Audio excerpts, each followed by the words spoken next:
त्यासाठी मी 1 वाटी तांदूळ घेतले, तर अर्धी वाटी मूग घेतले, तर आणि अर्धी वाटी हरभरे घेतले, तर आणि अर्धी वाटी शेंगदाणे घेतले. तर आता हे सगळं आपण 2-3 पाण्यानं धुवून घेऊ. आता हे आपलं धुवून झालंय 2 ते 3 वेळा. आता आपण याच्यावर झाकण ठेवू आणि 7 ते 8 तास याला भिजून देऊ.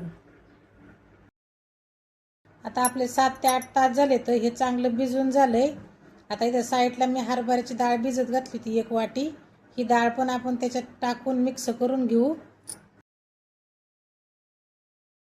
याला आता मिक्सरच्या भांड्यात टाकू आणि थोडं थोडं पाणी टाकून बारीक करून घेऊ. हे बघा, अशा पद्धतीने हे बारीक करून घ्यायचं, जसं की आपण इडलीचं पीठ बनवतो तसं. आता आपलं सगळं सारण वाटून झालं. आता याच्यात आपण काही गोष्टी टाकणार आहोत. आता याच्यात अर्धा चमचा मीठ घालू आपण आणि अर्धा चमचा खायचा सोडा घालू. आता याला चांगलं मिक्स करून घेऊ.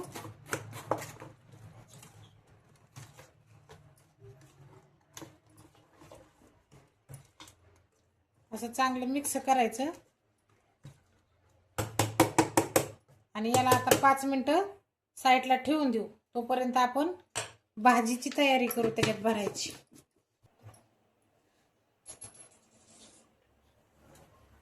आता इथे चार मिरच्या कापून घेतल्यात बारीक, 2 बारीक कांदे कापून घेतलेत आणि याच्यामध्ये 2 पळ्या तेल घालू.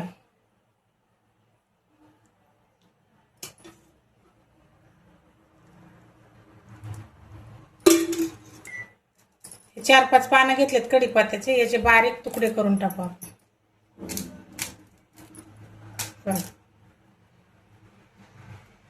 इथं मी कांदा, मिरची, कढीपत्ता चांगलं परतून घेतलंय. त्याच्यामध्ये अर्धा चमचा हळद टाकली आणि 6 बटाटे उकडून घेतले होते, ते पण त्याच्यामध्ये चिवून टाकले. तर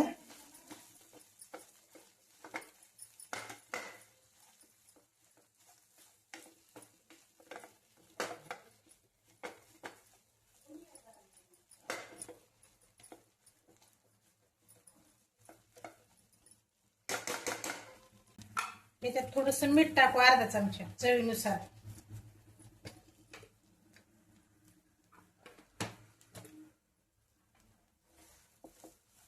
गॅस बंद करू आपण.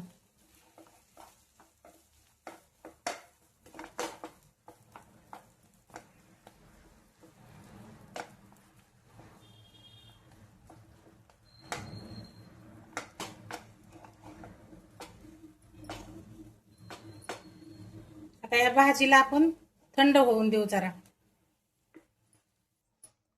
बघा, त्याला सोडा आणि मीठ टाकून 5 मिनिटं झालं. आता याला आपण मिक्स करून घेऊ एकदा अजून. आता हे भांडं तापाय ठेवलंय. त्या भांड्यात थोडं थोडं तेल टाकून घेऊ आपण.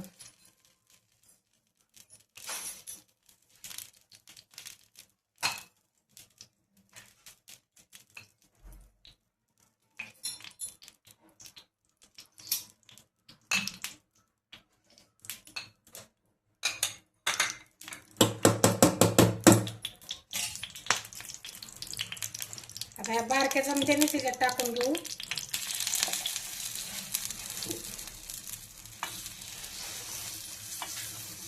आधी थोडं थोडं टाकायचं.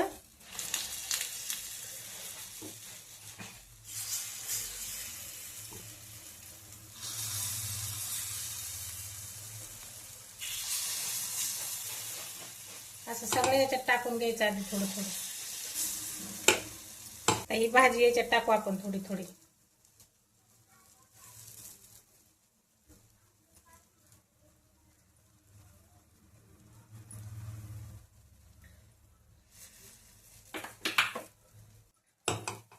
आता या भाजीवर परत सारण टाकून घ्यायचं थोडं थोडं.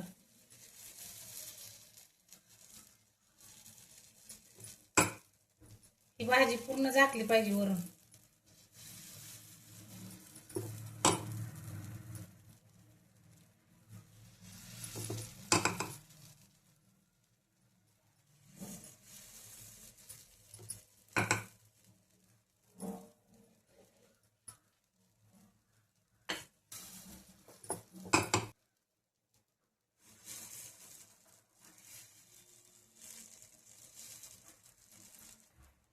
आता टाकून झालं आपलं. हे उली तेल सोडायचं असं वरून, मग ते पलटी केल्यावर परत खाली चिकटणार नाही.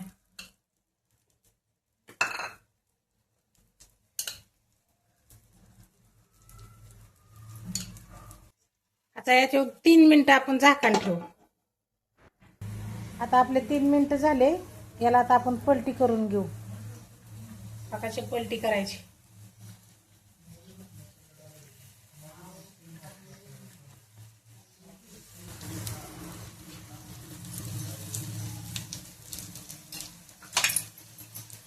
आता पलटी केले. थोडं थोडं तेल सोडू याच्यावर आपण असं. आता आपले 2 मिनिटं झाले. आता आपला नाश्ता तयार झाला. हे बघा असे बनवायचे आणि मऊसूत झालेत, खूप छान झालेत. आता याच्या बरोबर मी चटणी बनवली खायला. आपण ही चटणी बनवतो ना इडली सोबत खायला, तशी चटणी बनवली. तुम्हाला दह्यासोबत खायची असली तुम्ही दह्यासोबत खाऊ शकता, किंवा सॉस टमाट्याच्या सॉस बरोबर खाऊ शकता.